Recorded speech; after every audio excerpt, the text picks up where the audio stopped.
L'histoire biblique nous rapporte dans le 4e livre de Moïse, notamment celui des Nombres, que lorsque les enfants d'Israël étaient encore dans le désert du Sinaï, ils se souvenaient de temps à autre des aliments qu'ils mangeaient en Égypte. Il cite spécifiquement l'oignon, l'ail et les poireaux.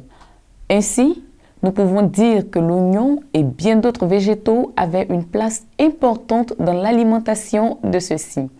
Les oignons ont dû certainement manquer à ce peuple de rudes esclaves pour leurs propriétés tant médicinales que culinaires.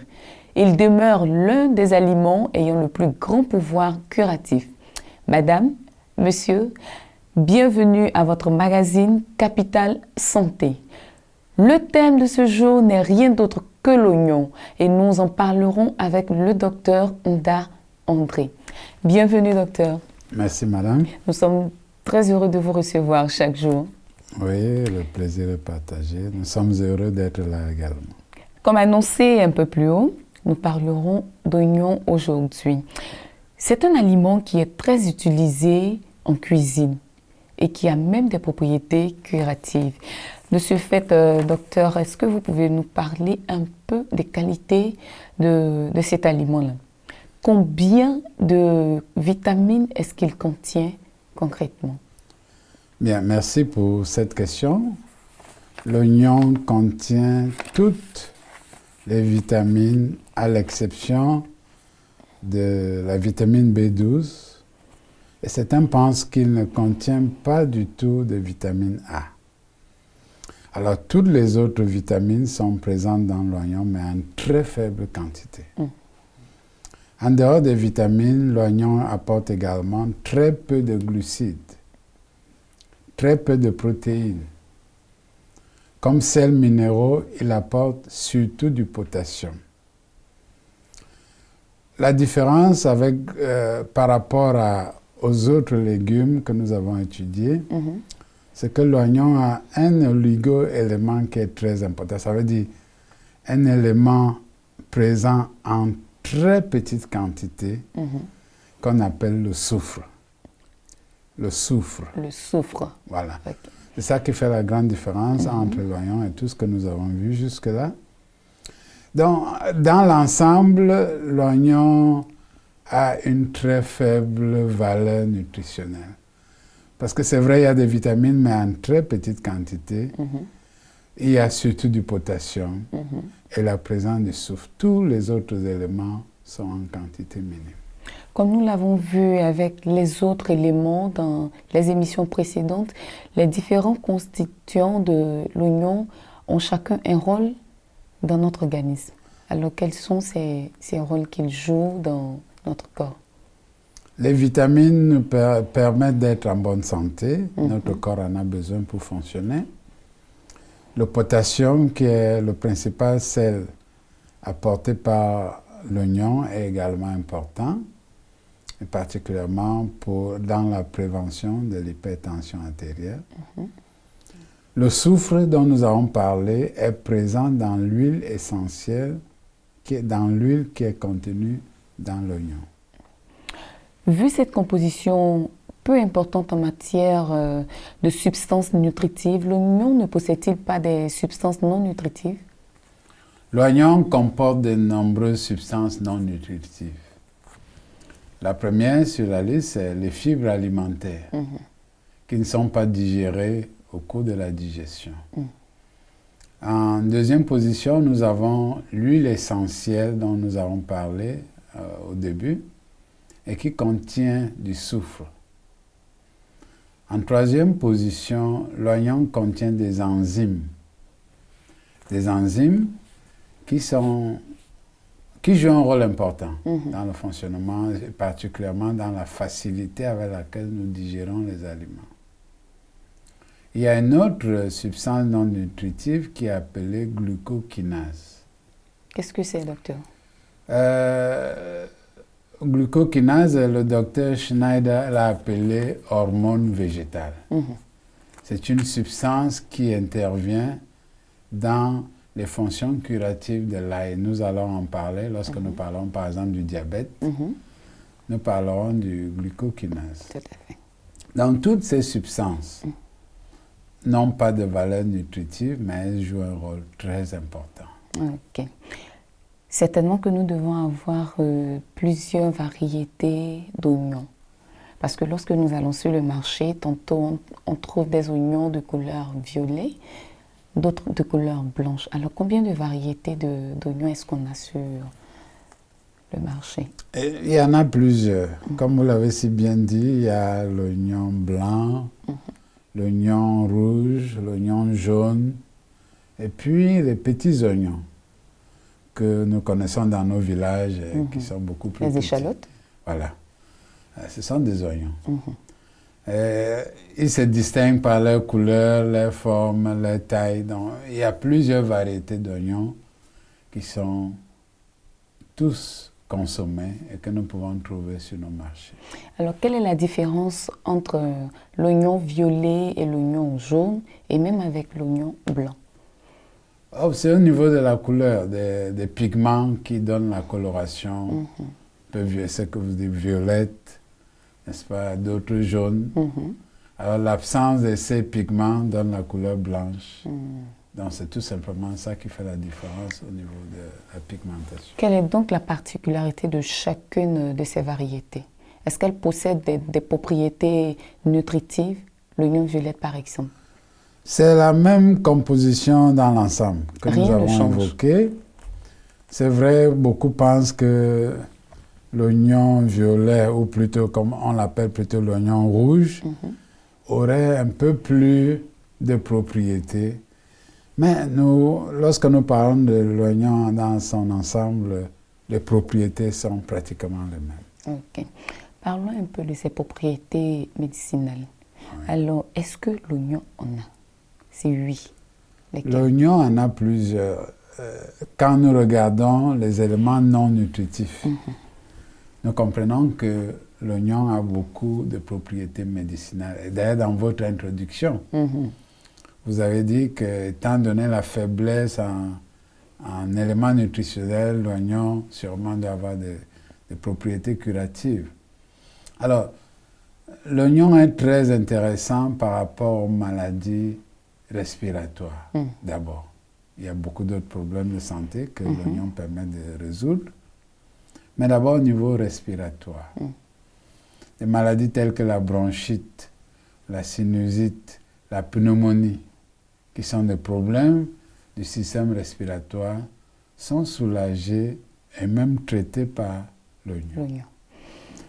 D'abord, à cause de l'huile essentielle dont nous avons parlé, cette huile-là a des vertus mycolytiques, ça veut dire que ça permet de fluidifier les sécrétions. Et cette huile a également des propriétés antibactériennes, ça veut dire que c'est un antibiotique naturel. Alors ces deux éléments combinés font de l'oignon un élément très important dans le traitement des maladies du système respiratoire. Alors docteur, vous disiez tout à l'heure qu'il soigne les maladies respiratoires. En plus des maladies respiratoires, n'y a-t-il pas d'autres maladies que l'oignon peut traiter? Il y a bien d'autres maladies. Par exemple, l'oignon intervient dans la prévention des maladies cardiovasculaires. Parce que comme nous l'avons vu, l'oignon n'a pas de cholestérol, n'a pas beaucoup de graisse. Et nous avons dit dans les éléments non nutritifs que l'oignon avait le glucokinase, n'est-ce pas, qui intervient surtout dans une autre maladie dont nous parlerons tout à l'heure, mais l'huile essentielle d'oignon, en empêchant la formation des caillots de sang dans les vaisseaux, facilite également la circulation du sang. Alors, ce qui fait de l'oignon un aliment très important par rapport aux maladies cardiovasculaires. Quel est donc le rôle qu'il joue dans l'organisme de certains sujets qui souffrent d'insuffisance rénale? Voilà. L'oignon, dans ce cas, joue un rôle dans ce sens qu'il stimule l'élimination d'urine.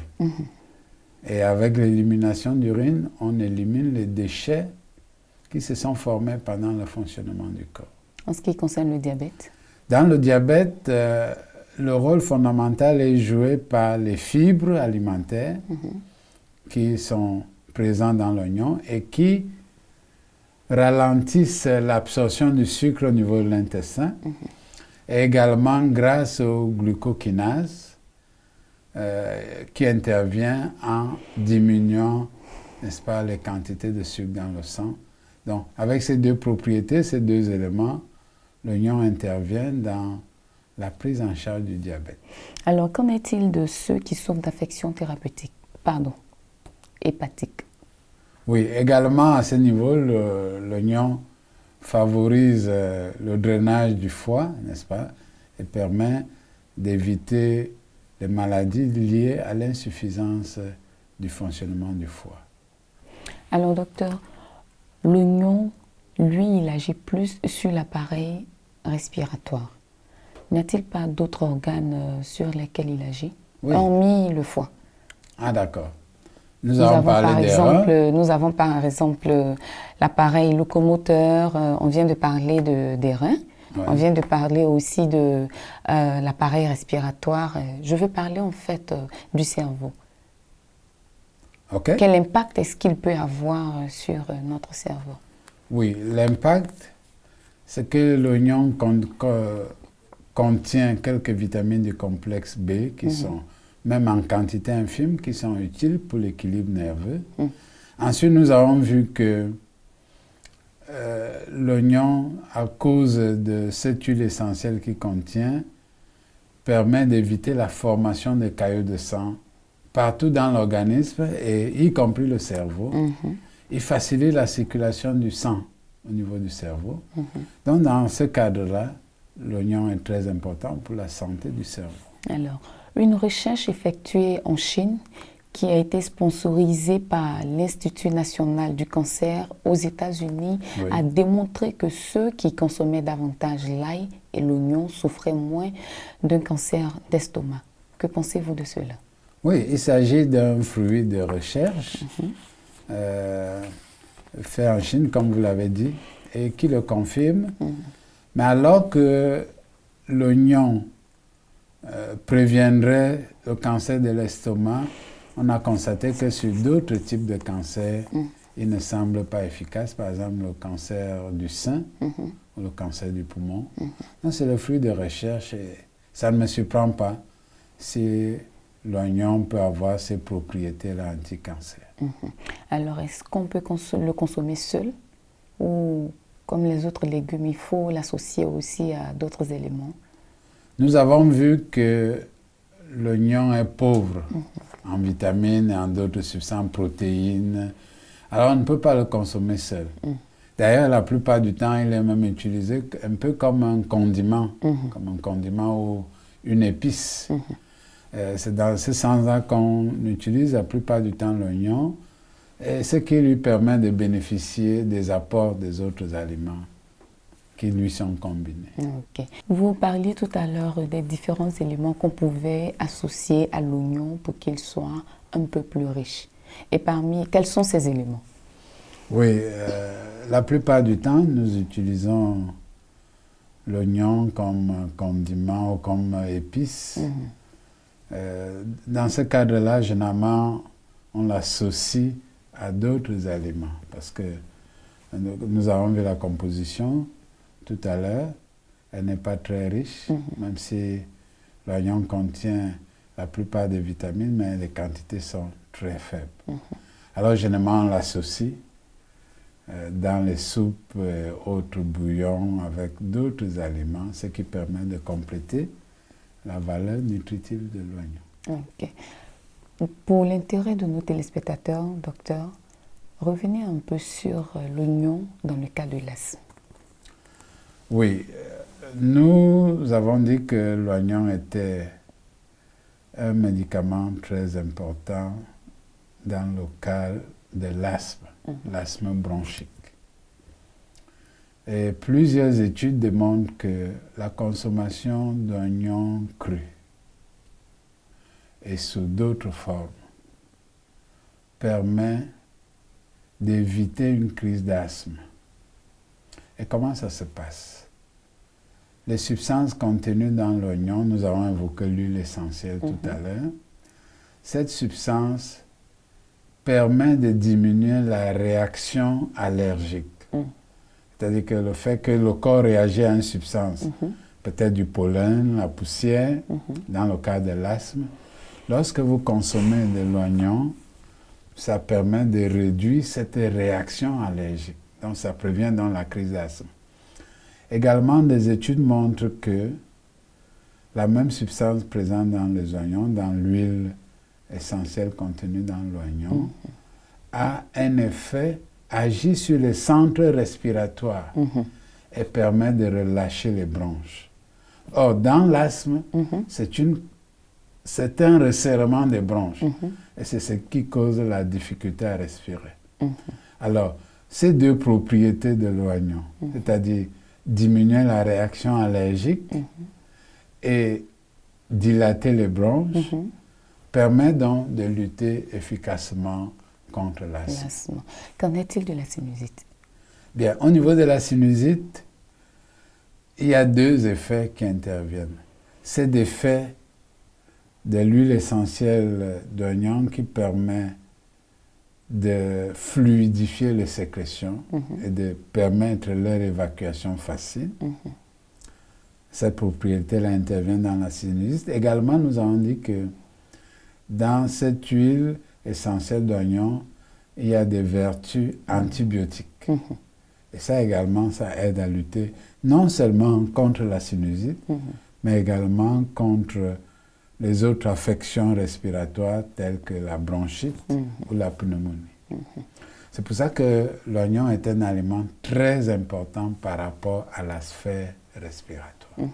Docteur, est-ce qu'on peut dire à partir de là que l'oignon est un antioxydant? L'oignon a sûrement des propriétés antioxydantes. Voilà. Il a des propriétés antioxydantes. C'est pour ça qu'il est utile, n'est-ce pas? Il aide à lutter contre certains problèmes comme le cancer, mais il a également d'autres éléments, n'est-ce pas, dans sa constitution, surtout des éléments non nutritifs qui contribuent à la prévention du cancer dû à la consommation d'oignons. Avec tous ces éléments-là, nous retenons que l'oignon joue un rôle essentiel dans l'appareil respiratoire, mais aussi qu'il intervient dans le cas d'un cancer, par exemple. Alors, docteur, on a aussi dit que l'oignon agissait au niveau du cerveau. Oui. Alors, dans les éléments précédents, nous avons vu des aliments qui facilitaient la digestion et qui intervenaient aussi au niveau de l'appareil locomoteur. Oui. Est-ce que l'oignon intervient là-bas aussi? À ma connaissance, je ne peux pas répondre affirmativement à cette question parce que je ne vois pas comment il intervient. Mais combiné à d'autres aliments, comme nous avons vu par exemple le poireau et d'autres, je crois que ça fait un effet complémentaire. Et dans ce sens-là, n'est-ce pas, on peut dire que la consommation d'oignons combinée à d'autres légumes interviendrait efficacement au niveau de l'appareil locomoteur. Alors, je suis tentée de vous demander aussi si la consommation excessive de l'oignon pourrait engendrer des incidents sur notre santé. C'est vrai qu'il a un effet curatif, mais si on en consomme de trop, est-ce qu'il y a des inconvénients? Ce qui est sûr, c'est que l'organisme va prélever ce dont il a besoin et le reste sera éliminé dans les urines et par les autres voies. Parce que la fibre alimentaire de l'oignon intervient également à un effet laxatif, permet d'évacuer plus rapidement les sels. Alors, docteur, quel conseil vous pouvez donner à nos téléspectateurs? Chers téléspectateurs, consommez de l'oignon sous toutes les formes, que ce soit cru, que ce soit rôti, que ce soit en jus d'oignon avec du miel. L'oignon sous toutes ses formes peut intervenir au niveau de votre santé et vous permettre de jouir d'une excellente santé. Merci beaucoup à vous, docteur. Nous sommes vraiment très heureux de vous recevoir à chaque émission parce que chaque fois que vous venez, nous découvrons de nouvelles choses qui sont vraiment très importantes pour notre santé. Alors, chers téléspectateurs, n'oublions pas de ce fait qu'Elodie nous attend toujours en cuisine pour nous proposer encore une nouvelle recette.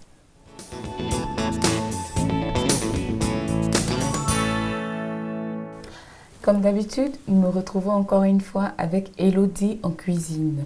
Et chaque jour, elle ne cesse de nous étonner, de nous apprendre de nouvelles choses. Alors Elodie, sois encore une fois la bienvenue. Salut Charlène. Pour aujourd'hui, qu'est-ce que tu nous proposes? Aujourd'hui, je vais vous présenter une spécialité du Sénégal, Oui. mais qui est transformée en repas végétarien. Donc, c'est la sauce aux oignons. La sauce aux oignons. Oui. Je sais habituellement qu'on découpe les oignons pour les ajouter à la sauce, mais là, c'est carrément la sauce aux oignons. Alors, quels sont les ingrédients qui entrent en compte dans la préparation de ce plat? On a besoin d'oignons. Donc, je vais ajouter aussi du poivron pour parfumer. J'ai besoin d'un citron, Du citron. du poivre, Oui. du persil, de la carotte coupée en dés, juste pour donner un peu de couleur. Et puis, j'ai des olives, Des olives vertes. un peu de moutarde Oui. pour mélanger et donner un peu de corps à la pâte. D'accord. Et la banane?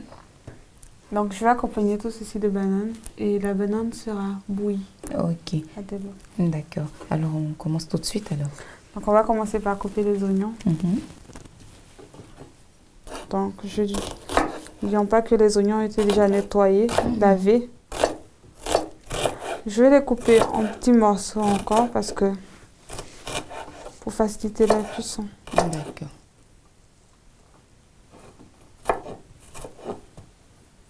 J'ai aussi besoin d'un peu de poivre.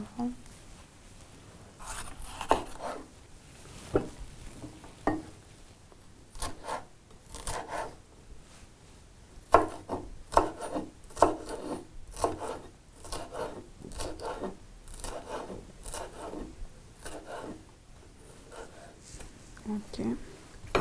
Je vais hacher mon persil.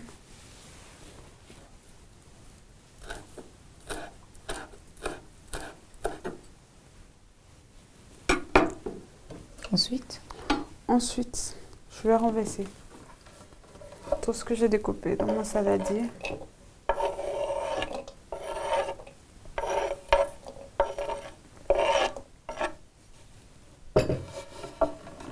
Je vais ajouter ma carotte pour donner un peu de couleur.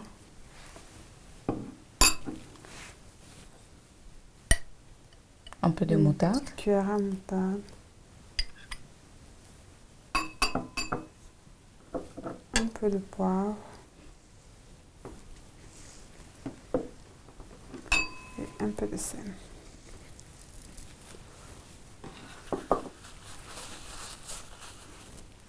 Et je mélange le tout.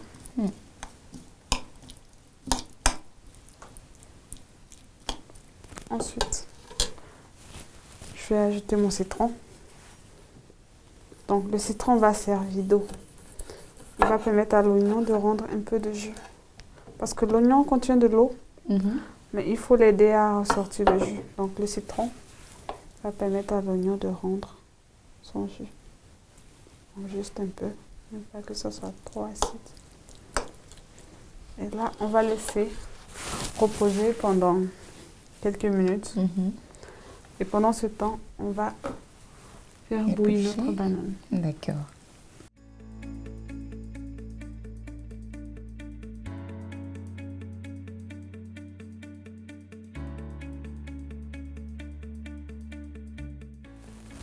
On a la banane qui est cuite, qui est bouillie. On l'a découpée en petits morceaux pour faciliter la cuisson.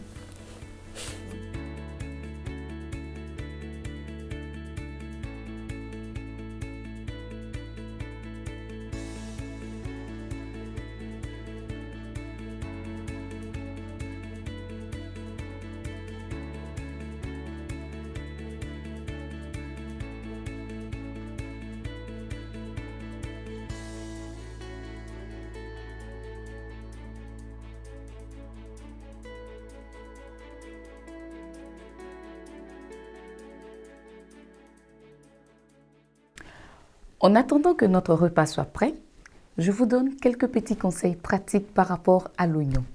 Cru, c'est la manière idéale de le consommer, bien qu'il doive alors être jeune.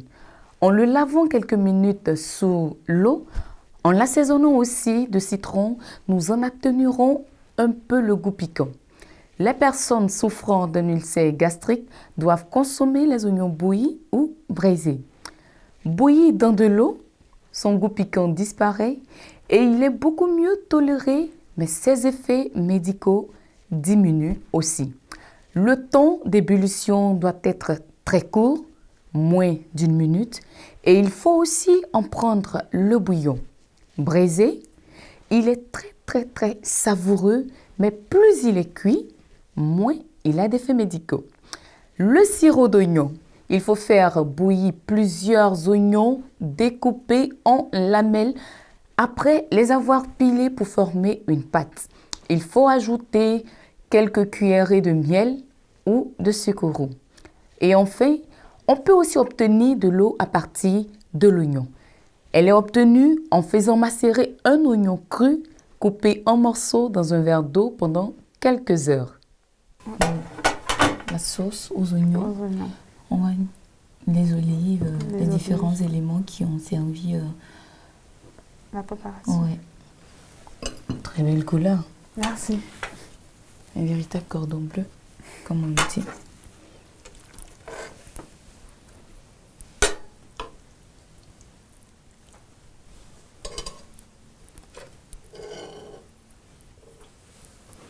Ok.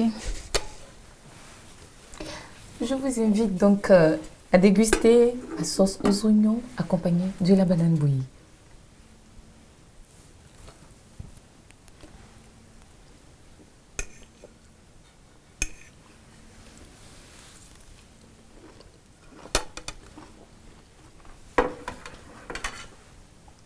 Une vraie sauce aux oignons. Hein? La carotte, les olives. En tout cas, c'est très bien fait. Et très bien assaisonné. Un véritable cordon bleu. Merci, Sarah. Merci à toi, Elodie. C'est ici que s'achève notre parcours de ce jour. Nous avons été très heureux d'être en votre compagnie et nous vous souhaitons d'accroître votre capital santé par une alimentation saine et variée. Merci de nous avoir suivis et au revoir.